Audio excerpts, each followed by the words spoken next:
Wageku bukan sepi, tapi terlalu dalam.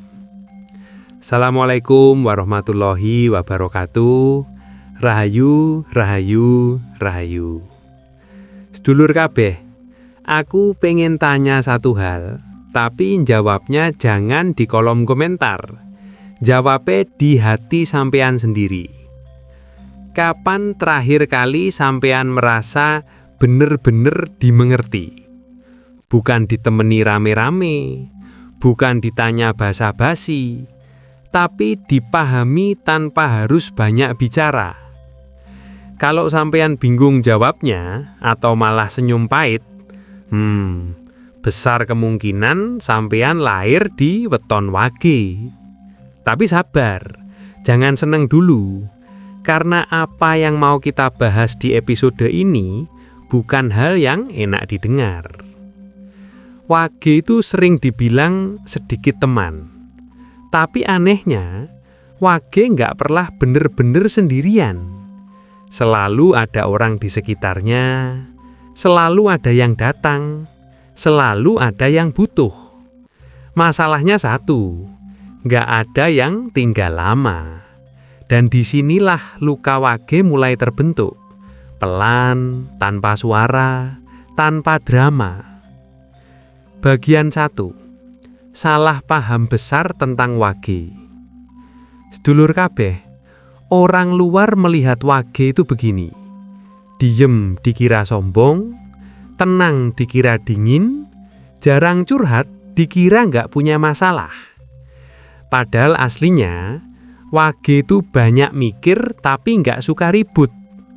Wage itu sensitif tapi nggak cengeng. Dan wage itu peduli tapi nggak mau dipaksa diterima. Makanya, wage lebih sering mundur pelan-pelan daripada ribut minta dimengerti. Bagian 2. Proses alamiah teman wage menyusut.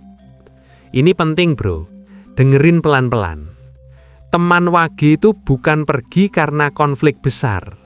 Jarang ada pertengkaran, jarang ada musuhan, jarang ada drama. Yang ada cuma satu hal, wage berhenti bercerita. Awalnya curhat, lalu ditanggepi setengah-setengah, lalu diremehkan halus, lalu diabaikan pelan-pelan. Dan saat itu terjadi berulang, wage nggak marah, nggak memutus hubungan. Dia cuma bilang dalam hati, oh segini aja batasnya. Sejak saat itu, hubungan tetap ada, tapi kedalamannya hilang. Bagian 3. Luka yang gak pernah diceritakan. Sedulur kabeh, wage itu jarang minta ditemani, bukan karena kuat, tapi karena takut kecewa lagi. Makanya, wage lebih memilih dengerin orang lain, nguatkan orang lain, jadi sandaran orang lain. Padahal, di saat yang sama, dia juga pengen disandari. Ironis kan? Dan ini yang bikin wage terlihat baik-baik saja. Padahal batinnya lagi berantakan rapi. Bagian 4. Manipulasi halus bikin kepikiran. Sekarang aku tanya lagi, dan jawabnya jujur. Kenapa ya, setiap wage mulai nyaman sama seseorang, justru di situ hubungannya mulai berubah? Kenapa ya, wage sering jadi tempat pulang orang lain, tapi jarang punya tempat pulang sendiri? Apa jangan-jangan, sejak lahir wage memang ditakdirkan kuat duluan, sementara yang lain belajar belakangan? Sedulur kabeh, kalau sampai di sini sampean ngerasa ini kok kayak cerita hidup gue, tenang, ini baru part 1. Di part 2 kita bakal bongkar kenapa wage cepet capek sama manusia, kenapa lingkar sosialnya makin kecil seiring umur, dan kenapa kesendirian wage itu bukan hukuman tapi proses. Jangan kemana-mana, karena setelah ini ceritanya makin dalam. Bab 2. lingkaran yang mengecil, jiwa yang membesar. Sedulur kabeh, coba perhatikan satu hal ini baik-baik. Kenapa semakin bertambah umur, temen wage justru semakin sedikit? Bukan karena dia berubah jadi jahat, bukan karena dia suka cari masalah, tapi justru karena dia mulai melihat terlalu jelas. Dan tidak semua orang siap dilihat terlalu jelas. Bagian 1. Wage mulai sadar pola. Ada satu fase dalam hidup wage, fase yang tidak semua orang sadar sedang terjadi. Fase itu namanya wage berhenti berharap. Awalnya masih percaya, masih mau mengerti, masih mau sabar. Tapi setelah berkali-kali, datang cuma saat butuh, hilang saat tidak perlu, manis di depan beda di belakang, wage mulai mengurangi satu hal. Bukan teman, tapi akses ke dirinya. Dan sejak saat itu, orang-orang mulai bilang, "Lo berubah yo." Padahal bukan berubah, cuma tidak sebodoh dulu. Bagian 2. Kenapa wage capek sama manusia? Sedulur kabeh, wage itu bukan antisosial. Dia cuma anti kepalsuan. Masalahnya, dunia ini penuh basa-basi. Dan wage itu aneh. Dia lebih suka satu obrolan jujur yang menyakitkan daripada 10 obrolan manis yang kosong. Makanya, semakin dia dewasa, semakin dia sulit menemukan orang yang klik. Karena wage tidak lagi mencari ramai, dia mencari tenang. Dan tenang itu mahal. Bagian 3. Lingkaran sosial yang mengerucut. Perhatikan ini, lingkaran wage bukan mengecil karena dia tidak laku, tapi karena dia mulai menyaring. Dulu semua diterima, sekarang tidak semua lolos. Dulu semua dimaafkan, sekarang dilihat polanya dulu. Dulu semua dianggap saudara, sekarang diuji konsistensinya. Dan anehnya, semakin disaring, semakin sedikit yang bertahan. Bukan karena wage kejam, tapi karena tidak semua orang kuat menghadapi seseorang yang tidak bisa dimanipulasi lagi. Bagian 4. Kesendirian itu proses, bukan hukuman. Sedulur kabeh, ini bagian yang jarang dibahas. Kesendirian wage bukan tanda gagal, itu fase pembentukan. Karena saat lingkaran mengecil, fokusnya membesar. Saat obrolan berkurang, isi kepala makin dalam. Saat pesta ditinggalkan, visi mulai dibangun. Dan di titik itu, wage mulai berbeda dari lingkungannya. Bukan karena merasa lebih tinggi, tapi karena dia tidak lagi nyaman hidup di permukaan. Sekarang, aku tanya pelan-pelan, kenapa orang yang paling jarang mengeluh justru sering memendam paling banyak? Kenapa orang yang selalu ada buat orang lain justru jarang ada yang benar-benar ada buat dia? Kenapa wage terlihat kuat padahal sebenarnya cuma terbiasa sendiri? Apa jangan-jangan Tuhan melatih wage lebih awal karena jalan hidupnya memang tidak biasa? Sedulur kabeh, kalau sampai sini sampean merasa lingkaran gue makin kecil, tapi pikiran gue makin luas, berarti sampean sedang masuk fase yang sama. Tapi hati-hati, karena di part 3 kita akan masuk wilayah yang lebih dalam lagi.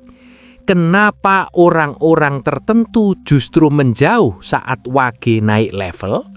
Kenapa energi wage sering bikin orang tidak nyaman?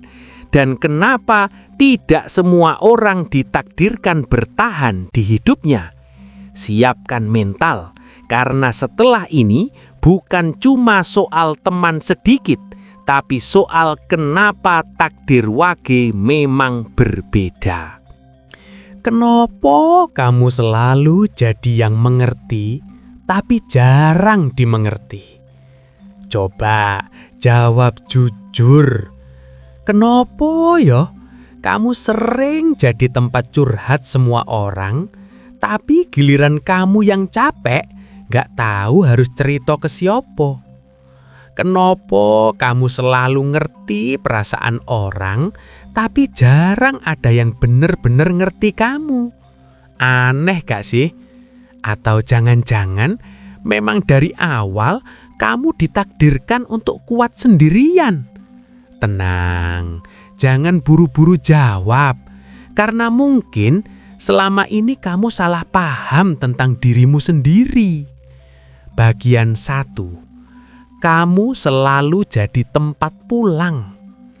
Wage itu aneh, dia nggak banyak bicara, tapi orang nyaman cerita. Dia nggak sok bijak, tapi orang minta nasihat. Dia nggak cari perhatian, tapi selalu dicari saat masalah datang. Kenapa? Karena energinya tenang, dan orang yang lagi kacau selalu cari yang tenang. Masalahnya, wage jarang cerita balik. Bukan karena nggak punya masalah, tapi karena mikir, nanti ngerepotin. Akhirnya, semua orang merasa punya kamu, tapi kamu merasa nggak punya siapa-siapa. Itu yang bikin sepi terasa makin dalam. Bagian 2, kamu terlalu kuat di mata orang. Ini yang bahaya, karena kamu jarang mengeluh, orang kira kamu nggak pernah rapuh. Karena kamu jarang drama, orang kira kamu nggak pernah sakit. Karena kamu jarang marah, orang kira kamu selalu baik-baik saja. Padahal, diam itu bukan berarti nggak terluka. Tenang itu bukan berarti nggak hancur. Dan kuat itu bukan berarti nggak butuh sandaran. Tapi kamu terbiasa menahan, dan lama-lama kamu sendiri yang lupa cara minta tolong. Bagian 3, kenapa orang sering menjauh tanpa alasan? Sekarang kita masuk lebih dalam lagi. Pernah nggak sih hubungan terasa deket banget, tiba-tiba renggang, tanpa ribut, tanpa salah besar, tiba-tiba aja berubah? Itu bukan kebetulan. Wage itu intuitif. Orang yang nggak tulus lama-lama nggak nyaman. Kenapa? Karena kamu nggak gampang dibohongi.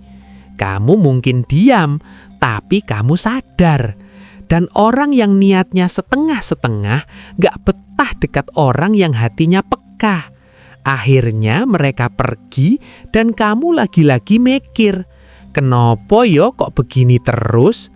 Padahal bisa jadi itu bukan kehilangan, itu penyaringan. Bagian 4, sepi itu bukan kosong. Ini yang jarang disadari. Sepi itu bukan berarti kamu gagal bersosialisasi. Kadang sepi itu ruang buat tumbuh, ruang buat ngerti diri sendiri, ruang buat tahu siapa yang benar-benar tinggal. Karena coba kamu pikir, kalau lingkaranmu kecil, artinya siapapun yang ada di situ bukan orang sembarangan. Wage itu bukan kurang teman, wage itu mahal. Dan yang mahal memang nggak semua orang bisa punya. Kalau kamu lagi nonton ini sendirian dan dalam hati kamu ngerasa, "Iyo yo, kok koyok ngomongin gue?" Berarti kamu bukan sendirian. Banyak yang seperti kamu, yang kelihatan kuat, yang selalu jadi pendengar, yang jarang dimengerti, tapi masih tetap baik, masih tetap tulus, masih tetap setia. Dan itu bukan kelemahan, itu karakter langka. Tapi ada satu hal lagi. Kenapa semakin kamu dewasa, semakin kamu merasa lingkaranmu mengecil? Apakah ini fase atau memang ada pola yang selalu berulang dalam hidup Wage? Di part berikutnya, kita masuk ke sisi yang lebih sunyi lagi dan mungkin lebih jujur dari yang kamu siap dengar. Kalau kamu masih di sini, berarti ada sesuatu yang nyambung. Dan percayalah, cerita ini belum selesai. Part 4. Semakin dewasa, kenapa lingkaranmu semakin mengecil? Coba kamu perhatiin hidupmu sekarang. Bandingin sama 5 tahun lalu. Dulu kenalan banyak, teman nongkrong banyak, chat rame, grup aktif.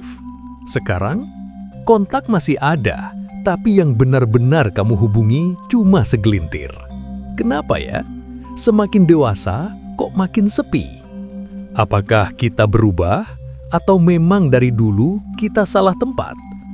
Jangan jawab dulu, karena mungkin ini bukan tentang kehilangan. Bagian 1. Hidup itu menyaring, bukan mengurangi. Wage itu seperti air jernih. Semakin lama, semakin terlihat mana yang keruh dan mana yang bersih. Dulu kamu mungkin masih bisa toleransi. Teman yang datang cuma pas butuh. Teman yang bercanda tapi menusuk, teman yang iri tapi pura-pura peduli. Dulu kamu tahan, sekarang capek. Dan disitulah penyaringan terjadi. Bukan kamu yang menjauh, tapi kamu yang mulai sadar. Dan kesadaran itu mahal, karena sejak kamu sadar, kamu nggak bisa lagi pura-pura nggak tahu. Bagian 2. Kedamaian lebih penting daripada keramaian. Ini fase yang banyak orang nggak siap. Dulu kamu cari pengakuan, sekarang kamu cari ketenangan. Dulu kamu takut dibilang nggak gaul, sekarang kamu takut kehilangan damai. Dulu kamu ikut ramai biar dianggap ada, sekarang kamu pilih diam biar tetap waras. Dan itu bukan kemunduran, itu kedewasaan. Wage sering masuk fase ini lebih cepat, karena dari awal hatinya memang gak cocok dengan hal yang dangkal, makanya lingkarannya kecil. Tapi tenang, kecil bukan berarti sempit, kecil artinya terpilih. Bagian 3. Kamu bukan kesulitan punya teman, kamu hanya sulit cocok. Ini beda, banyak orang bisa kenal kamu, tapi gak banyak yang bisa paham kamu. Karena kamu gak sekadar cari teman ngobrol, kamu cari frekuensi. Dan frekuensi itu jarang. Kamu butuh orang yang bisa ngobrol dalam, yang bisa diam bareng tanpa canggung, yang bisa beda pendapat tanpa jadi musuh. Dan itu nggak semua orang bisa. Makanya kamu sering merasa, kenapa ya kok susah banget nemu yang klik? Jawabannya sederhana, karena kamu bukan untuk semua orang. Dan itu bukan sombong, itu realita. Bagian 4. Sepi yang menguatkan. Sekarang kita masuk paling dalam. Apa jadinya kalau sepi itu memang bagian dari prosesmu? Bayangin, kalau kamu selalu ramai, kamu mungkin gak pernah kenal dirimu sendiri. Kalau kamu selalu punya banyak distraksi, kamu mungkin gak pernah mikir tujuan hidupmu. Sepi itu ruang buat bertumbuh. Dan Wage sering dikasih ruang lebih banyak. Bukan untuk dihukum, tapi untuk ditempa. Karena orang yang kuat sendirian akan lebih kuat saat akhirnya menemukan yang sefrekuensi. Kalau kamu lagi nonton ini dan kamu merasa lingkaranmu kecil, jangan minder. Jangan merasa kalah sama yang rame. Karena yang rame belum tentu tenang, dan yang sepi belum tentu kesepian. Kadang yang kamu butuhkan bukan lebih banyak orang, tapi lebih sedikit yang benar. Dan kalau hari ini kamu cuma punya satu orang yang benar-benar peduli, itu sudah cukup. Kalau kamu merasa relate, berarti kamu nggak sendirian. Coba tulis di kolom komentar, kecil tapi kuat. Biar yang lain tahu, ada banyak orang seperti kita. Dan kalau kamu mau, di episode berikutnya kita bahas, kenapa orang yang lingkarannya kecil justru sering jadi orang yang paling dicari saat krisis. Karena cerita tentang Wage belum selesai. Dan mungkin cerita itu adalah cerita hidupmu sendiri. Wassalamualaikum warahmatullahi wabarakatuh. Rahayu, rahayu, rahayu.